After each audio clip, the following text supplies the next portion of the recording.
Full shit, you know what I'm saying? Like, just some social shit for everyone, you know what I'm saying? Like, I made this be myself, so hear me. Woo! I mean, like, we can pull that clown shit away. There's some real shit for you. I'm spazzing right now, so listen, let's go. Yeah. It's in their bones, the thugs in harmony for the love of the money. Then fall victim for the cookie, then turn pussy, it's lonely. You said you hold it down when life get rough, we're here now, so show me. We move them losses to them wins. Heavy pounds, we make it ends meet. Converse with only a few who make me feel like I be 10 feet.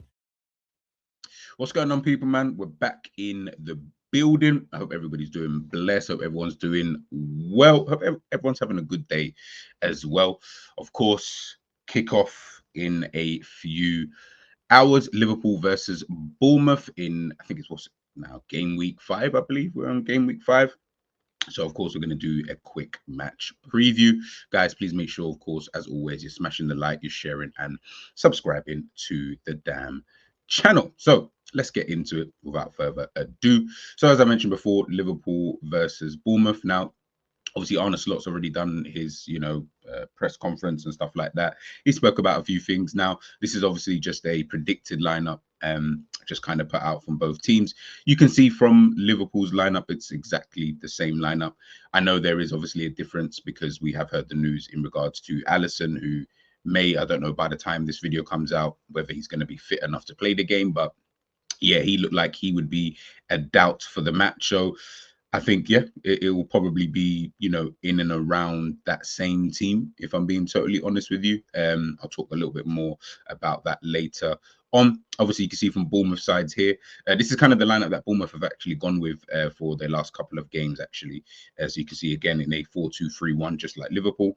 You can see that front four is probably the area that most people will look at. But, Ziviani, the centre-back, young centre-back as well, pretty good. I like him. Milos Kerkez, another fullback, really, really good. He's actually someone I kind of wish Liverpool would take a look at. Again, maybe, another season. He only signed for Bournemouth at the beginning of last season, playing for AZ Alkmaar prior to that. So it might be one of those things where, we potentially look at him, if he has a good season this season, with Bournemouth, if Bournemouth do well, etc., etc. He might just be someone, we may, take a little punt on. In the midfield, you can see Lewis Cook. I think anyway, he's been all right. He's kind of the I don't want to say the protagonist, but he's kind of an engine in that midfield area. He is a leader, in the team in a general sense, but he kind of gets the team kind of ticking, whether that be defensively or offensively, i.e., by starting attacks or, just helping out in the defensive phase of things. And then, of course, you can see with that front four, it can be a little bit dangerous. I know even Nilsson they spent a lot of money on this guy. I'll tell you that much. They spent quite a lot of money on him. But yeah, I think maybe he might come to fruition at a later date, in terms of, where people or how people think or how good people think he might potentially actually be. But yeah, he's someone to just kind of look out for. Yeah, he's definitely someone to look out for. Obviously, you got Semenyo, and we'll talk about him in a sec. Obviously, Justin Kluivert, Marcus Tavernier, brother of what's his name? The other Tavernier, who plays for Rangers as well. So decent little team from Bournemouth. You can see here, this is obviously their top performers from the season. So you can see Semenyo, Tavernier, Lewis Cook, Kluivert, Sinisterra as well.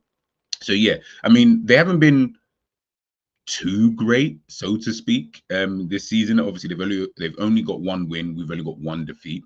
They're currently sitting in 11th position. It's crazy, sitting in 11th, but we've only one win, but they're only 4 points behind us. To be fair, beat us on the weekend. Now you're only 1 point behind Liverpool. So it's crazy how things can change. This goes on to one of the points I wanted to talk about, which was this is why, at this early stage in the season, when people talk about, when people kind of talk about like performances or players and stuff like that, I'm like, yeah, it's way too early to be this concerned, with anything, to be honest with you, because the reality is, look at where we're at. We're only on game week 5. It's not like we're on game week, 15, and you're like, wow, okay, well, it's been a fair few amount of games, kind of thing. So surely, by this point in time, certain players would have clicked, or certain managers would have got their ideas across, and etc. We're still way too early, guys. We're still way too early. That's why I kind of just hold it. I try to anyway to just hold it down. When it obviously, of course, listen, if someone's playing well, of course you're gonna big it up, and you're gonna, want to give them their flowers, etc., etc. But yeah, sometimes I'm just like, guys, man, let's just hold it down a little bit, man. Let's just hold it down. Do you know what I mean? Because like I said, look at that, one victory, and then all of a sudden, Bournemouth are a point behind us now. And look at their form. One win in the fight in the was that in the five, what's it, 1, 2, 3, yeah, 5 games that they've played so far, this season. One of those obviously being a Carabao Cup game, I believe. I think they played, I'm sure they played Carabao Cup by now. But yeah, so it's just one of those kind of things, man. So yeah, it is what it is. And obviously Liverpool with that one defeat so far to Nottingham Forest, only conceded 2 goals so far this season, 1 in the Premier League. Just a little bit of, I guess, stats before the game. Liverpool have scored 10 goals in their last 5 matches, have kept the most clean sheets in the Premier League. Mo Salah is ranked 3rd in big chances created in the Premier League with 4 so far. So again, this goes to the people who thought, hey man, Mo's not going to be able to do this, that, and the third. Hey guys, he's doing his thing, as I expected him to do so, by the way. In regards to Bournemouth, Bournemouth have scored 5 goals in their last 5 matches, haven't kept a clean sheet in 6 matches, and Luis Sinisterra has more shots on target per match for Bournemouth, which is 2.1. So if he does start, that's definitely going to be something, or someone, I believe, that we're just going to need to just pay attention to if he starts, of course. To be honest, even if he doesn't start and he comes off the bench, we don't want another situation like we had against Nottingham Forest where, Elanga and Callum Hudson-Odoi, coming off the bench to kind of cause Liverpool quite a lot of problems, especially because obviously, like I said, it's only the first, few games into the season, but teams will start to look at these kind of things. I believe anyway. I always feel managers will do this anyway, regardless. Managers are managers for a reason, right? They're going to do opposition analysis all the time. But sometimes, when you look at certain games and certain teams and you think, do we, like, you might look at a way a certain team has played against another team, right? And you might sit there, and again, I'm not trying to sit here in the position of I know, or I'm a manager and I understand and all this kind of BS, right? But I feel like sometimes they might just look at the situation and think, okay, so this is how the X team plays. So this is how Nottingham Forest played in their game. Do we have similar players? Do I have a style that I can potentially adopt? Or do I have a similar style anyway to that kind of football, which will enable my players to be able to play that way in order to get a result, whether it be a draw, whether it be a victory? I'm sure, obviously, every team wants to win, right? But you look at certain games and think, if we can nick a point or whatever. Obviously, Forest were able to nick all 3, in that game, right? So, yeah, sometimes you might just look at it and think, yeah, man, you know what I mean? If we can just play this way, if we can nullify them in certain areas and blah, blah, blah, then, we can potentially move on, from there kind of thing. So, yeah, I think it's going to be interesting. Bournemouth do like to press high, and obviously the way that Iraola has got the team kind of ticking, in terms of when they're in possession, the movement of the front 4 as well, as I mentioned before, with, Ivan Nilsson, Tavernier, Cliver, and Semenyo. Those 4 players can be a problem for Liverpool. And of course, I think it's going to be a game. Obviously, if Liverpool get 1, then I think we can, and I'll give my score prediction at the end, but if we can get 1, then I do believe, yeah, we can get 2s and 3s and stuff like that. But I do think it may be a game of patience. It may be a game where Bournemouth will try to frustrate us. But if we can just understand, then what I don't want to see, right, from this game is obviously what I saw in the game against Nottingham Forest, where you almost throw everything the manager's done, into the bin, and you just say, you know what, I'm just going to kind of do my own, not do my own thing, but I'm going to kind of forget everything that the managers taught us, especially in the last week or whatever. Everything we've been training on and stuff like that. Obviously, game states they do change within games, right? So there are going to be certain instances where you do believe, maybe if I do this or maybe if I do that, then this may happen or that may happen, or certain things are not happening. It's all about being a professional footballer. So things are going to change. You can't always stick to the script. Sometimes you may need to ad lib, and I feel like I don't mind that. But it almost did feel a little bit like, just more. I wouldn't say so much that we threw the script in the bin, but I did feel like we were ad-libbing a bit too much. You know, like if the director's telling you, yeah, no, you can ad-lib in certain areas, but there are certain points where you're like, nah, I need you to stay on script and I need you to say and do exactly what's on the script, because we know what, obviously that's different because they know what the end result is supposed to kind of look like. But the reality is, not everything that a director may think in his head is going to necessarily come to fruition. And what I mean by that is, everyone's got a different kind of perception, a different kind of vision in their mind of what an end goal kind of looks like. And every person is going to be different from the last person. So when it comes to football, and then using football in this context,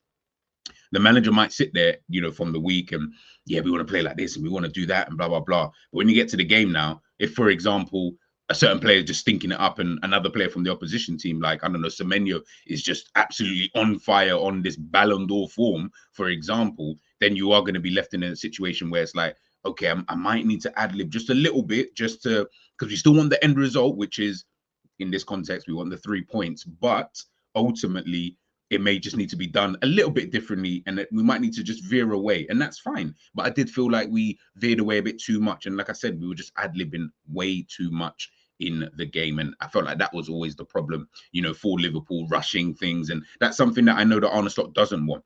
That's something I know he doesn't want, and it's something he has spoken about a couple of times, you know, previously, in terms of, we rush. You know, we're trying to get the ball forward so quickly, and, you know, we're trying to do things at like 100 miles an hour. Obviously, of course, that's what we've been used to for the last 8 or 9 years, or 8 or 9 seasons and stuff like that, because of the old manager.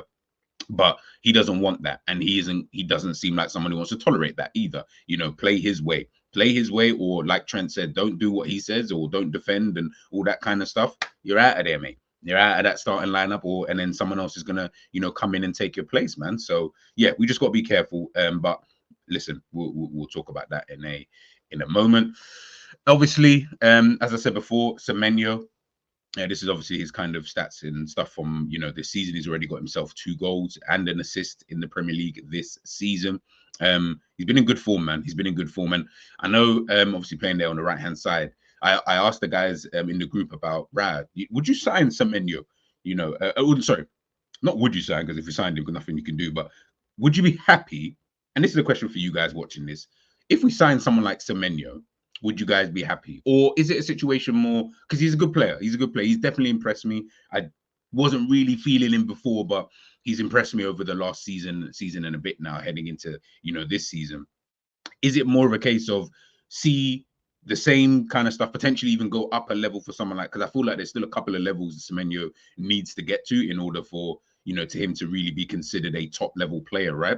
And obviously he's at Bournemouth, so there's going to be certain limitations that are going to be placed upon him anyway. But is it a case of, if he improves this season, would that be someone that you guys wouldn't mind Liverpool signing? You know, like I always wanted to know, but like, yeah, like I said, I think he's a decent player. I do think he can be a bit of a threat, left foot, right foot as well. Can go on the outside, can cut in as well. Once he cuts in, that could be a problem. He's got pace to burn. He can, you know, run beyond the defense, running behind the defense and stuff like that. So the positions of both him, obviously depending on who they play, right? The positions of both him, Justin Kluivert, a Tavernier and stuff like that, I think are going to be very key if Bournemouth are going to try and get a win and get a victory. But I do know that they're going to need to have to work hard off the ball because of how Liverpool play. That was one thing that Nottingham Forest, in my opinion, did really, really well, is they're off the ball. Yes, people could say, yeah, they defended in this low block. Yeah, that's all great. But anyone can defend in a low block. I've seen many a team defend in a low block and still get packed, you know, for, you know, all game. Doesn't really matter. It's about off the ball. It's about when Liverpool are making certain movements, you know, are you guys tracking the runners? Are you guys marking your players? Are you guys making sure that this guy isn't going to make a, you know, off the ball run, you know, in behind you? Because once he does that, that opens up space somewhere else when you didn't even see the space before. Obviously, Liverpool got the better quality players, but these are the kind of things that I'm looking at, you know, for Bournemouth anyway. But these are the kind of things I think that, you know, Bournemouth are going to probably need to do in order to, you know, get something from this game. But Semenyo will definitely be key to that. As I mentioned as well before, Justin Kluivert, you can see with the position, he's got himself an assist this season. You can see with the positions that he kind of picks up, he's a floater. He's a floater. Now, as I mentioned before, like I said, it's going to be key for Bournemouth to work hard off the ball. They can't have any passengers. And again, I go back to Nottingham Forest. They didn't have any passengers in the game. Even Chris Wood, alone up top in that game, was still pressing, was still creating those angles for other players to press, was creating passing lanes and all that kind of stuff. They're going to need Cliver to do that. I think he's a decent little player. Probably hasn't lived up to the potential I thought he would. But then again, am I comparing him to his dad, who was one of the better strikers of his kind of generation? Might be a little bit unfair. Fair enough, but yeah, he's a decent little player, and again, he's someone I feel that we're gonna need to watch. We're gonna definitely need to watch. Now, before we get into my starting lineup for the game, and then of course my prediction, just a bit of news. I saw this actually pop up. Apparently, Trent Alexander-Arnold wants to buy FC Nantes and has submitted a bid to purchase the club. The bid is apparently worth up to 140 million euros. Through an English investment fund managed by his father, Trent wants to become the owner of FC Nantes. That's crazy. That's crazy in itself. First of all, you got a lot of money, and you clearly got money to burn. Do you know what I mean? Because football is like, we know what it's like. We've got owners. Do you know what I mean? We know or we have an idea of what it's like to almost be an owner of a football club, in terms of we might just have a basic idea, right? And there's a lot that kind of goes into it. So, boy, if Trent's trying to do when I think about this kind of stuff, yeah, if Trent's trying to do all of this kind of stuff, right, which is absolutely his right to do so. If he wants to go and do all of that stuff, that's calm, right? But if he is trying to do all of this, yeah, you see that contract that Liverpool trying to offer? Yeah.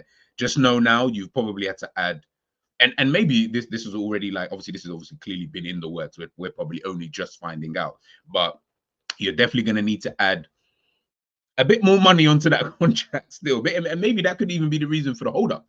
Maybe he's looking at thinking, Real Madrid have said, listen, man, they're willing to give me 450, 500 bags a week. I don't know. That's just me being silly and hypothetical, right? But who knows? They might be saying, we'll give you this. Whereas Liverpool might be saying, we'll give you this, blah, blah, blah. He's thinking, brother, I'm trying to buy a football club.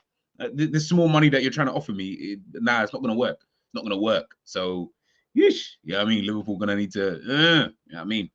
On the slot, obviously, in this press conference, he spoke a little bit about Darwin Núñez, one of the news guys. He asked him in regards to Darwin Núñez, getting a chance and stuff like, or what does he have to do to get a chance? And this is what his response was. For sure, Darwin Núñez will get his chance in the near future. We play a lot of games. He's fitter and fitter now, but he's in competition with Diogo Jota, who, in our and my opinion, has done really well in the last games. This goes back to what I mentioned on Enza stream the other day about there's like whatever we want to say, and to me, I've not felt that Jota has played that well in a few of the games. I do think maybe you could. I mean, we lost to Forest anyway, so it wouldn't have made that much of a difference. But there probably was moments where I felt, you know what, try something different. The thing is, obviously, we've won the first, up to the Forest game, we've won the first 3 games with Jota up front, playing pretty decent football, right? In moments anyway, or in periods, should I say. So, and Jota is obviously a part of that. So, I guess he doesn't really want to mess that up too tough. But I have felt that, the majority of the time, forget about the goals, forget about the assists, because clearly, and again, I can only go based off what the manager's saying. I want goals. I want assists. Well, I want goals. I don't really care about the assists, to be honest. I'd rather you have more goals than assists. I want the goals from my striker, especially the guy who's playing in that, striker position. But just like Firmino, I feel like I'm slowly going to have to start. Like, when I looked at Firmino, when he was up front for Liverpool, I don't trust Firmino to score goals. He was never someone I looked at and said, yeah, I trust him.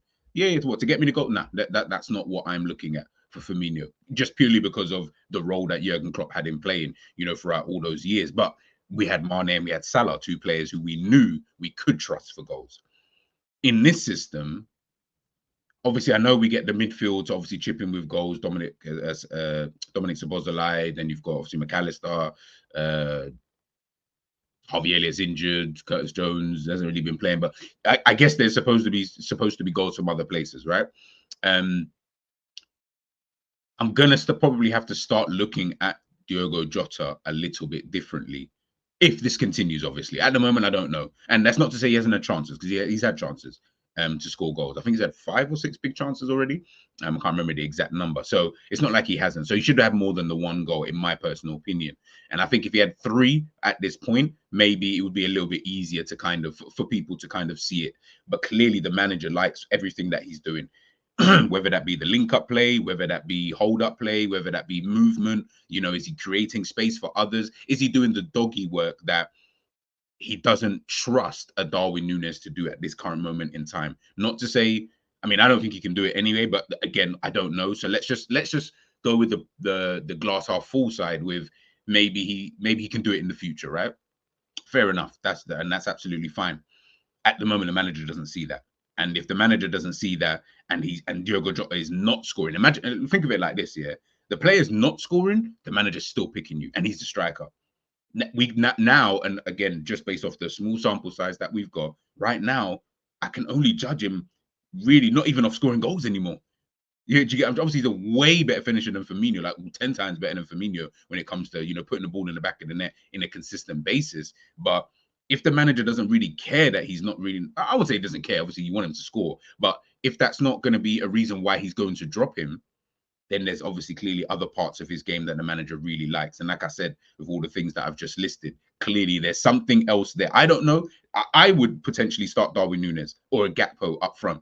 That's just me, but clearly, who am I to really say? Liverpool won 4 out of 5 games this season, only conceded 2 goals, and looked pretty decent, in some of the games that we have played in terms of periods of games, right? So, like I say, it's I get it, the Darwin Núñez fans, and I think he put his account on private the other day. Why, I don't know, but yeah, he all of that kind of stuff. I hear it, and you do have a case. This is the case I feel you could bring to a judge, in terms of, especially if Diogo Jota does not score in the next game as well, then yeah, fairs. Do you know what I mean? Then fair enough. But clearly there's something. I don't know what it is, but there's something. And obviously we also then got to remember the manager just come in, obviously this season. He wants to obviously build some type of rhythm, some type of foundation for the team, so that there is a clear understanding in terms of he's not Pep Guardiola, who's been at Manchester City for years, and everyone knows, yeah, but he might rotate. So even if you play good one game, he might drop you for the next game because you're playing this kind of opponent. I don't feel like Slot's in that kind of position, and I don't think he should be in that position, because you haven't been here long enough to know what a different player could potentially do in this kind of game. Right now, you're just trying to, I need a starting 11 and I need my sub players. Obviously, doesn't help when certain players get injured, but that's what I need at this current moment in time. So yeah, man. Unfortunately, Darwin Núñez is probably just gonna have to wait for his chance. Slot was also talking about low block. He says here, I prefer to play against a low block, as you have the ball a lot and the other team are far from your goal. You'd expect us to create a lot with the quality we have. If every player plays 5% better than versus Forest, that will make a massive change. I agree. Again, like I said, I just think it's more about trust. I really do think it's about the trust, and we just didn't really, in my opinion, really have that during the game, to be honest with you. When things weren't really working out, when Forest was starting to frustrate us, I just felt like we just kind of reverted to type, and that became a bit of a problem. Slot talking about the atmosphere. My only protestation, I don't know if that's what he said, was about how we played. We as a team have to be aware that fans need something to get behind the team, and I don't think we did that enough. If we do better, then the fans will enjoy what they see, but maybe the fans can give us an extra push. Yeah, people have spoken about the atmosphere. I have not been to Anfield this season yet, so I haven't actually experienced what it's like under Arne Slot. I will be there at some point in the season. If Liverpool can pattern up the ticket situation, then yes. Or someone can hook me up with tickets. If you're here in the chat, let me know. DM me. We can pattern sign up. But yeah, like, people have spoken quite a lot about the atmosphere at Anfield. I noticed it against Brentford earlier on in the season. Yeah, that you could, like I said, I'm watching on TV and I can hear the Brentford players saying stuff like "man on," and all that kind of stuff, and you can almost hear the coaches and stuff like that. That's not good. I'm sorry. I don't care who you're playing. We're not playing some League Two side or some a National League side. We're playing against a Premier League team. That atmosphere should always be good. And this is why I said I rate the European atmospheres 10 million times more than the English atmospheres. 100%. In England, I just don't think we have it in us. I just don't think. I think we're too snobby with it. Not this ain't even just a Liverpool thing. This is just an English thing. It's just we act like snobs when it comes to these kind of things, because obviously with Premier League, people think it's the best league and stuff like that. It's almost like it's beneath me to, if my team's not playing well, then I'm not going. Yeah, all right, cool. Well, if that's the case, then don't go around telling people you got the best fan base in the world. It's really that simple. Transfer news. What else can I say? Zubimendi apparently update. This is from Fabrizio. Real Sociedad are not expecting any change to the Martin Zubimendi situation in January, despite reports that he regrets turning down Liverpool. They fully expect Martin to stay at the club at least until the end of the season. Then next summer we will see. There was something that obviously got posted out. It was like during the day, so many conflicting things were coming out, right? About Martin Zubimendi, regretting obviously not coming to Liverpool and stuff like that. And then obviously this coming out later on in the day. Listen, if we get Martin Zubimendi, that's great, that's good. I think he's a really good player. I like him. I would like us, to sign him. I wouldn't have too much of an issue with that. If we don't get him, at this point it doesn't really matter. Not even anything to do with, say, with Ryan Gravenberch, because it's a bit of a worry to know that Gravenberch is really the only player in that position who can do that role, so to speak. So let's just say in a world where he doesn't play both Gravenberch and Zubimendi, then what happens when Gravenberch can't play a game or is injured, for example? How and then all of a sudden, how do Liverpool look within that kind of system? So many questions, man, which I don't think have any real answers at this current moment in time. So yeah, I think we'll just have to wait and see on the whole Martin Zubimendi thing. But that, I feel like that's an afterthought, if I'm being totally honest. Onto the lineup, predicted lineup. Obviously, I'll put Kelleher in there, just because, yeah, like I said, from what I've heard, it looks like Alisson won't play again. I don't know. This video, by the time it's posted out, for all I know, Alisson starts. Do you know what I mean? But for now, I'm just going to put in, Karim Kelleher. Right back, yeah, I'll go with Trent again. I think he's going to go with the same back four anyway, to be honest with you. Unless Ibu's not feeling too great, then yeah. I think Robertson will come back in for this game. Tsimikas, I don't think he covered himself in any real glory in the game against AC Milan. Double pivot, of course, Gravenberch.